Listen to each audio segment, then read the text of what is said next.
Yan nga po ang ating mga naggagandahang mga dilag na dumayo pa saan man sila nanggaling dito sa maulan na Martes na hapon, fourth quarter na po. Simulan natin, Mike Calisan, mintes mula sa perimeter na rebound ni Kevin Kakal.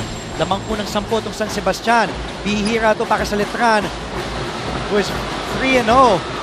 Ito ba maging unang talo? Uy, ganda naman ng iwas doon ni Ryan Costello. Ilista mo na para sa kanyang 9 puntos. What a floater. Ay, akala mo, layo ng take-off eh. Pero may floater pa palang sagot.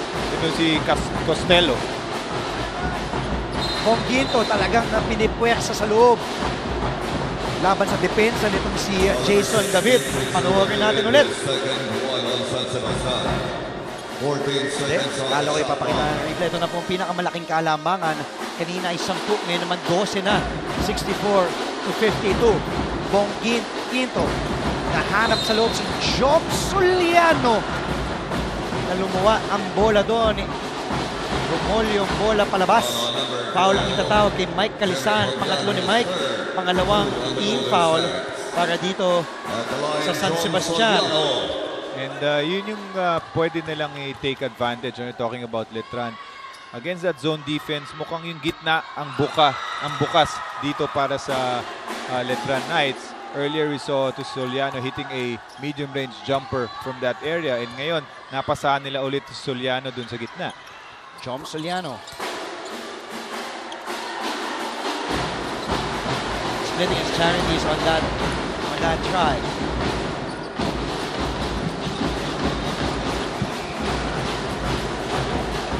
Maraming salamat. Manalo matalo. Sobrang galing. Pinapakita ngayon na laro ng paste. Sabi ni Sean Guzman.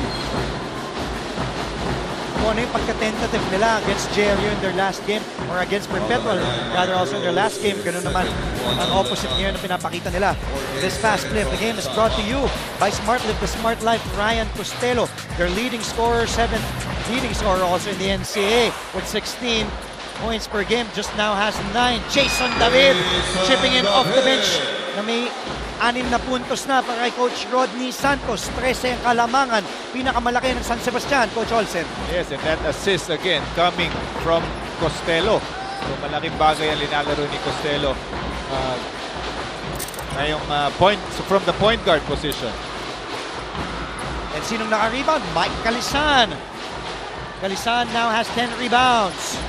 Fabian, Ortuste, Costello, pinag-isipan. Sabi niya, teka lang, wisely. And of course, the second-year guard, Ryan Costello, give and go. Munti ka na mawala and traveling ito tawag kay Ryan Costello. Kanyang idolo, Chris Paul. Dahil iba daw ang maturity ni Chris Paul. At sa PBA naman daw ang kanyang iniidolo si L.A. Tenorio. At alam mo sinong isa pa? Olsen Casela. Wow. L.A. Tenorio tapos Olsen Casela. Chris Paul. Taga-Barangka, Marikina. Ito si Costello. At papasok na rin sa sahig itong si Spencer Reta for the first time. Pinasok na ni Coach Rodney. Papahinga muna si Jerry Fabian. Balikan naman natin ngayon si Roxanne Montealegre. Rox? Kasama ko ngayon si Mark Dennis Uyaco from Letran. Dennis, ano ba ang role mo dati sa school mo? During college, I was a Letran band member from 2005 to 2009. So kami yung nag-cheer dito sa band area section. Nag-cheer kami para sa school, para sa mga players namin. Ngayon, kagaya ngayon, lamang yung kalaban nyo. Paano mo mapapump up yung crowd? Well, mas lalo kami napapump up pag ganito eh. Kasi, you know, kami mga Letranista, since manalo-matalo kami, we came all out support for our team.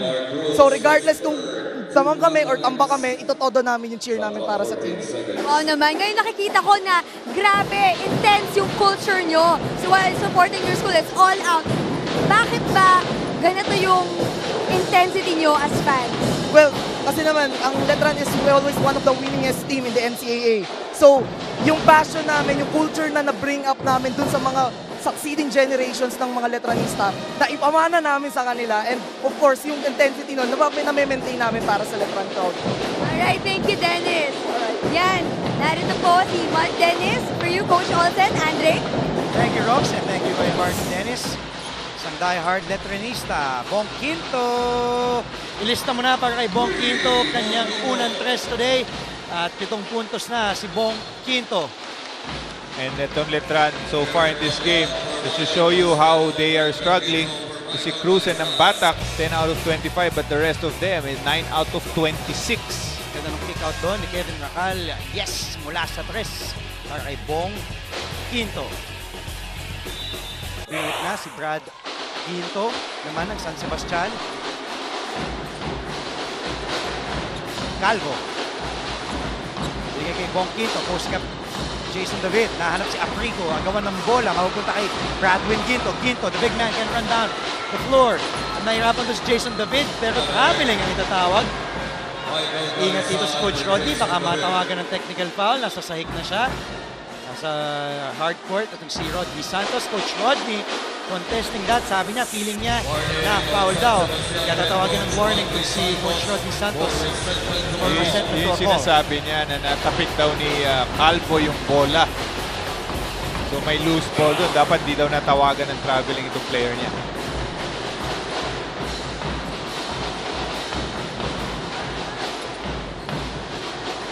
Mark Cruz. Tumirada mula sa labas. Yes! Mula sa 3. For Mark Cruz, his third 3-pointer today. 19 points. Mahabol na sa score itong si Mark Cruz para maihabol itong koponan niya. 59-66. Naitawid ni Fabian. Wide open sa corner naman. Hindi na ibawi ni Spencer Preta. Mark Cruz and the Letran Knights nasa kanilang momentum. Humahabol using the pick set by Aprico. They swing the ball over. JP Calvo. Kay Bong Quinto. Quinto. Sidestep. Bong Quinto using the glass. Ito na, dahan-dahan, nakakabalik na itong Letran after scoring back-to-back threes. So si Quinto, binaba pa itong kalamangan ng Letran. At ibabalik na San nga Sebastian, sorry. Oo, at ibabalik na nga ni Coach Rodney itong si Ryan Castelo. Tingnan natin yung drive dito, and this strong move of the game is brought to you by Smart. Live the smart life. May talaga sa sidestep, nagalaw itong si Bong Quinto, no? And yan, napansin mo, Dre, every time Letran makes a run, wala sa loob itong si Costello. Ngayon, binalik na agad ni Coach Rodney ito si Costello. Bang klase yung plus-minus, no? Pag wala o nasa labas itong si Ryan Costello, who has four personal fouls. Quinto, naaagaw doon. Basang-basa ni McJor Louis. Mark Cruz. Nabitawan ng bola, pero bola pa rin ng Letran.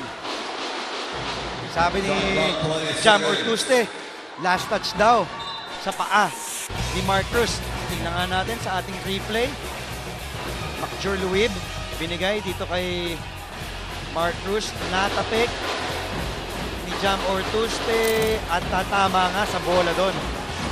Sa paa. Sa paa. Ni Mark Cruz. Mark Cruz, oo. Pero okay lang, hindi naman nakashoot ang Letran sa possession na to. So, bola sa San Sebastian Stags.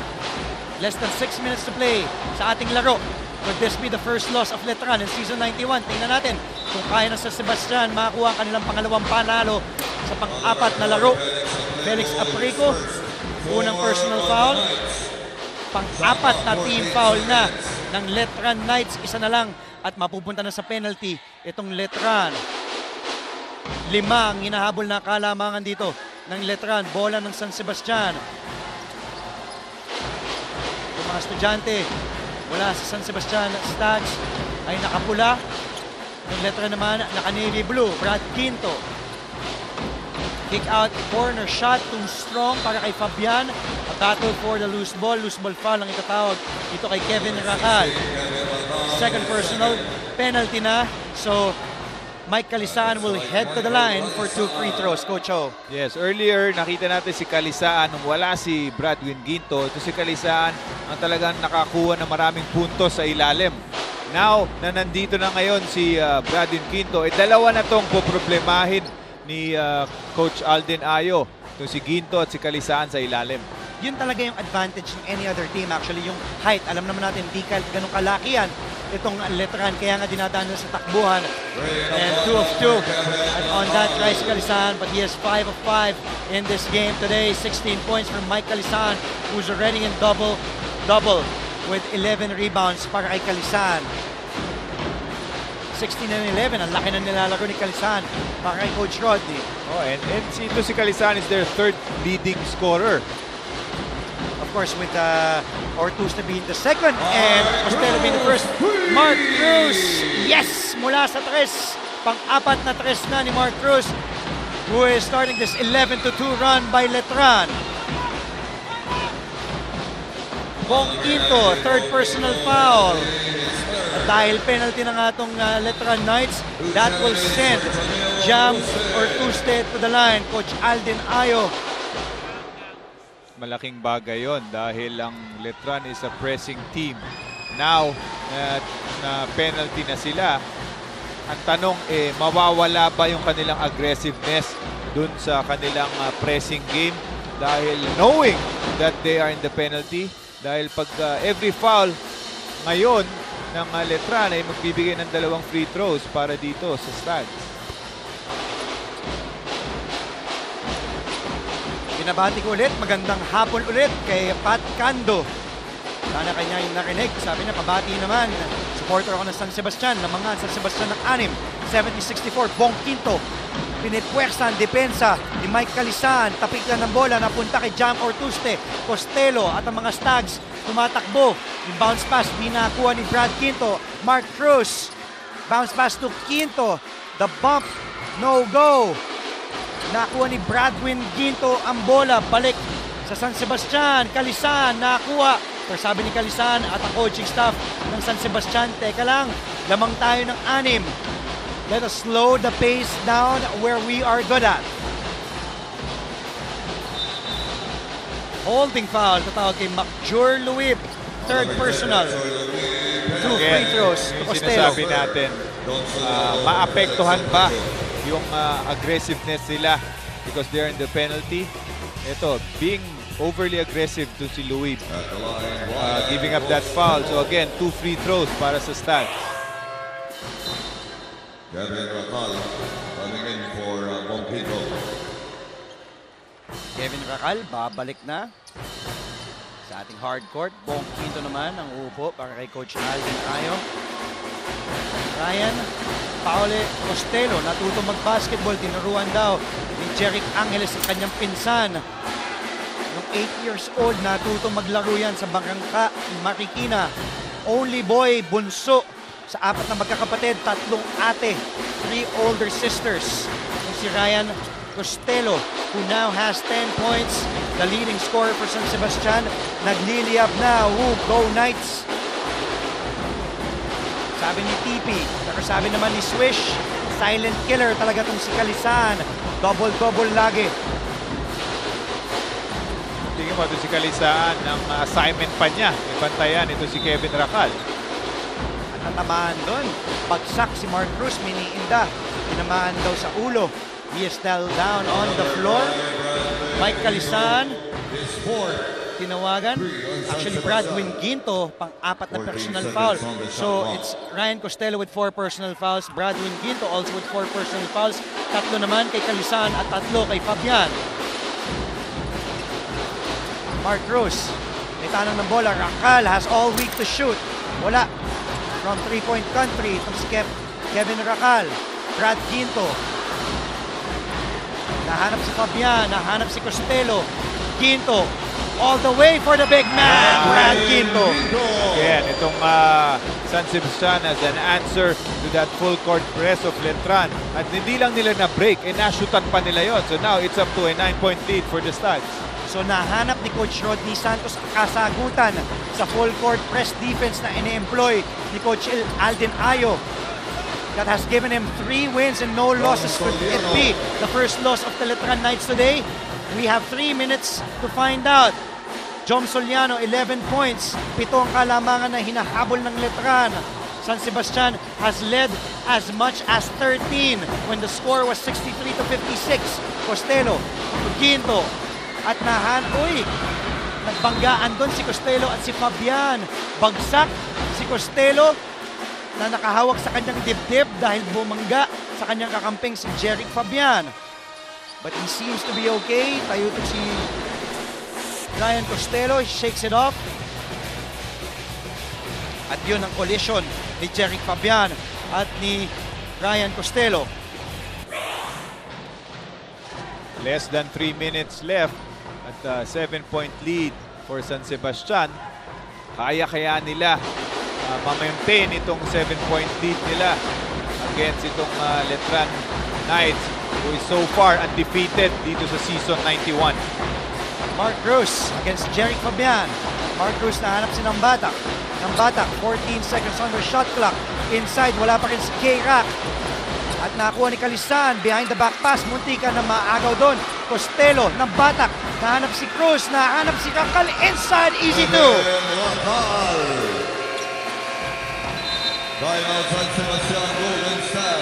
At bago pa makakuha ng momentum itong si Coach Alden Ayo, tatawag ng timeout si Coach Rodney Santos, 73-68. Kami po ay magbabalik dito lamang sa NCAA Season 9-1. Ilabas ang galing.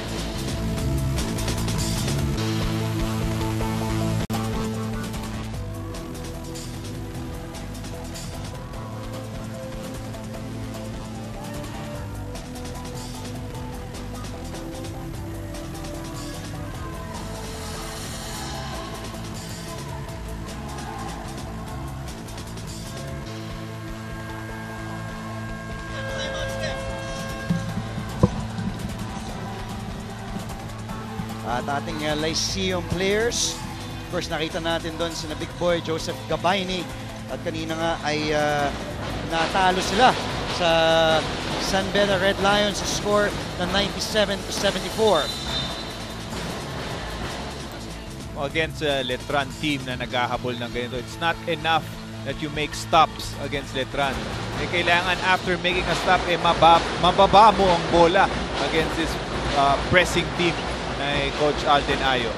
Ang ganda naman ng laban, sabi ni Alexi Dizon, using the hashtag NCAA Season 91 and CSGLBSSSCR. Coach Olsen, idol ka daw niya. Coach Olsen Rara Casela, maraming salamat. Andre Felix, kasama si Olsen Casela. Aming pangatlong kasamahan, yung si Roxanne Montealegre. Malaking bagay ito, Coach. Turnover for San Sebastian na natawagan ng 8-second backcourt violation. Oh, every possession counts right now, especially ngayong with 2 minutes and 21 seconds left. Hindi enough na protektahan itong San Sebastian ng lamang nila. Kailangan dagdagan pa nila ito. Can Letran come back and get their 4th win in their 4th game in NCAA Season 91? Mark Cruz, muntika na mabitawan ng bola. Mark Cruz, pumukol sa corner! Wow! Na! Mark Cruz, kanyang pang-limang tres ngayong araw with 25 big markers, Coach Olsen. Yes, ito. A 2-point lead na lang inahabol nila. There's the press of Letran still here. Ortuste, naitawid ang bola. Mike Calisan, the handoff to Ortuste. Back to Calisan. Natapik ni Mark Cruz. Balik ang bola sa Letran Knights. Cruz. Nambatak. Could they have the lead? Tapikan ng bola. Nakuha ni Jom Soliano. And this is just our 3rd deadlock today. 73-all. Calisan to Costello. Costello. Ilalabas kay Brad Quinto. And Jeric Fabian, sabi ni Coach Rodney Santos, execute our offense. Let's set up the triangle. Some movement by the players. Quinto from the outside! Wow! Yes! Balikan ang balikan sa dalawang koponan na to, Dre. Yes, Coach O, and Ortuste now has 25 for his 6th three-pointer today. Balik ang kalamangan sa San Sebastian. Letran, Mark Cruz this time gets the foul, gets the basket, and a possible 4-point play para kay Mark Cruz, where we are calling the Ant-Man with a big heart. Small man with a big heart, ito si Mark Cruz. Grabe to, linalaro ng parehong koponan. Ano? Ibang klase, Coach O, balikan tayo dito ha. What you can do, I can do better. At sa pagbabalik nitong Letran Knights, of course, ang nagdala sa kanila itong si Mark Cruz. Tingnan muna natin itong tres ni Jam Ortuste to get the lead back. Yes, mula sa tres para kay Ortuste na sinagot naman mula sa parking lot ng The Arena ng San Juan. Itong si Mark Cruz. And this is a situation, Dre, where your veterans really have to step up. Pag ganitong crucial moments of the game, last 55 seconds, at nakita naman natin na sa parehong koponan, ito si Jamil Ortuste at si Mark Cruz na nagdadala sa kanila. Back and forth, nakuha naman ulit ng kalamangan ng Letran courtesy of that 4-point play by Mark Cruz. Jam Ortuste, binabantayan ni Mark. Napakagandang matchup ito. Cruz versus Ortuste. Ortuste using that Ginto pick. Ortuste, nakita si Ginto, tatapik din ng bata. Balik ang bola sa Letran. They have the lead. We've had 4 lead changes and just 3 deadlocks today.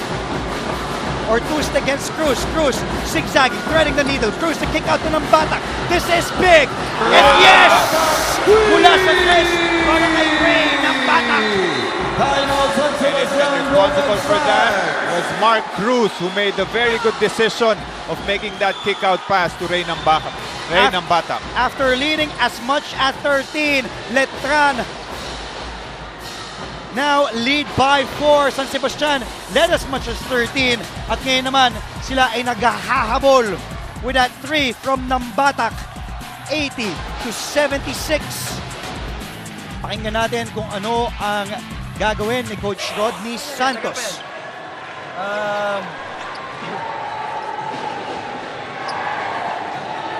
Jamil,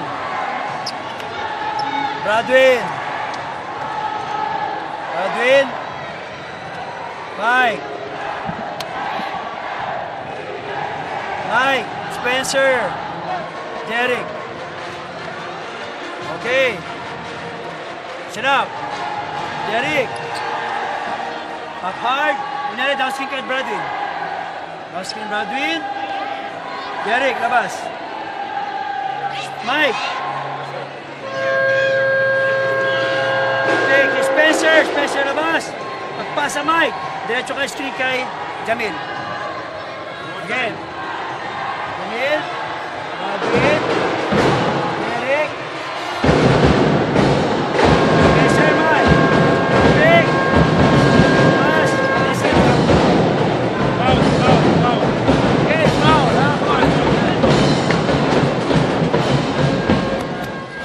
Yes, and from that huddle, Coach Rodney, ito si Jamil Ortuste, sa tingin ko ang hahanapin niya. Interesting, wala sa loob ngayon si Costello.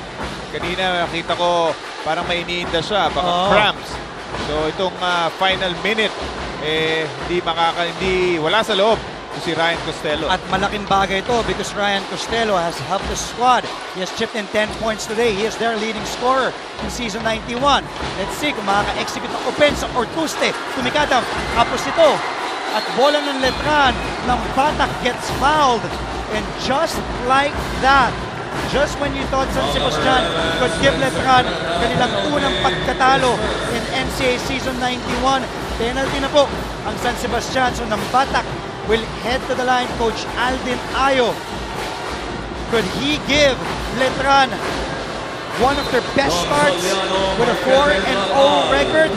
Tingnan natin, ng Batak at the line, muy unblemished, perfect 4 of 4 itong si Nambatak at the line ngayong araw, Coach O. Yes, only 13 points to show in the first half, specifically dun sa first quarter. Pero ito, what a time for him to score dito sa fourth quarter. And of course, that 3-pointer giving that 4-point lead para dito sa Letran Knights. Both teams were tied when the score was 6, 27, and 73.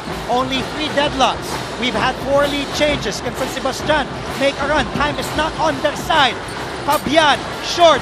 Ball nakuha ni Soliano. Mark Cruz, sabi niya, teka lang, 8 seconds. Mukhang makukuha nga ng Letran. Itong 4th win nila in NCAA season 91. And pagkatapos lumamang ng San Sebastian ng 13, 66 to 53. Pinakamalaking kalamangan kanina ng Letran was at 7 when the score was 23 to 16 in the first quarter, Coach O. At ngayon nga, final score 82 para sa Letran, 76 para sa San Sebastian. Oh, ang ganda nung balik ng Letran. The first time that they were tested in this season 91. First 3 games, medyo tambakan ng laro for them. But in this game, they were down by as big as 10 points. At napakaganda ng balik nila. Tama yun, Coach. Maganda yung sinabi mo, the first time na na-test nga itong Colegio de San Juan de Letran Knights, but they still end up getting victory number 4. Kami po yung magbabalik dito lamang sa NCAA Season 91. Ilabas ang galing.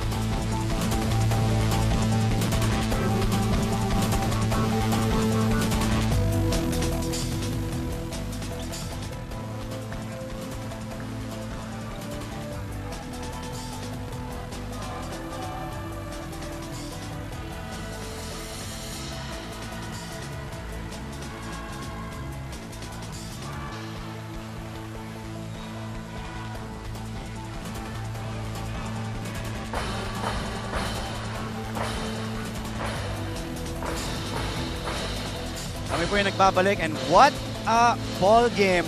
Colegio de San Juan de Letran Knights prevailing against San Sebastian to the final score of 82-76. Magandang hapon, Pilipinas, saan ka man naroon at sa ating mga kapamilya na nanonood at nag-enjoy all over the world via the Filipino channel. Andre Felix, Coach Olsen Rasela. At ngayon naman, puntahan natin ang ating pangatlong kasamahan na si Roxanne Montealegre kasama ang ating best player of the game. Rox? Kasama natin ngayon from Letran, wala nang iba kundi si Mark Cruz. Ayan, ang galing mo talaga, Mark. Ngayon, dahil nanalo kayo, you were giving it your all. Sino ba ang inspirasyon mo para sa larong ito? First, kapag ako kay God. Kasi siya yung nagbigay ng talent na meron ako. And sa mga supporters, sa family ko, sa Letran community, yun, sila yun. Ngayon, na-challenge kayo sa game na to. Ano yung what was in your head during the game? Ano yung iniisip mo? Ano lang, talagang maglaro lang. Hindi kami titigil kahit anong mangyari. Kahit naging ilan yung lamang ng baste, talagang lumaban para kami hanggang ulit. So, nag-pay off namin yung defense namin, nagtiwala kami sa sistema ni Coach. Then, sa isa't isa, yung puso namin, buong buo. Thank you for that. Rox, And Andre? yes, Rox, may gusto akong patanong kay Mark. Tanong mo kung okay lang ba sa kanya na bibinyagan natin siya na The Ant-Man dahil sa kanyang inilalaro. Ngayon, Mark, may tanong sila sa'yo ngayon. Okay lang ba sa'yo na babansagan ka na namin ngayon na Ant-Man dahil sa ginawa mong sa larong ito? Sa akin, okay na okay kasi talagang bagay sa akin Ant-Man kasi talagang maliit eh. Yes, Andre, talagang siya ang superhero ng Letran sa larong ito. Congrats to Letran. Arriba, Letranista! May gusto ka batiin daw? Okay, kung may gusto ka pang batiin. First, yung family ko, hi. Baby Keisha, hello. Sa Letran community, sa lahat na sumusuporta. Kay Boss Manny Pacquiao, hello. Hello po. Ayan ang ating Ant-Man from Letran na si Mark Cruz. Thank you, Andre and Coach Olsen. Thank you, Rox, at maraming salamat kay, of course, Mark Cruz na nagustuhan niya yung bansag na Ant-Man. Coach O, alam kong napakabigat talaga yung nangyayari dito. It was what a game shown by both squads. Napakaganda linaro ng San Sebastian. Talagang they gave Letran a scare, leading by as many as 10 points. But napakaganda nung balik nitong Letran Knights. Sabi nga ni Mark Cruz, nagtiwala lang sila sa sistema.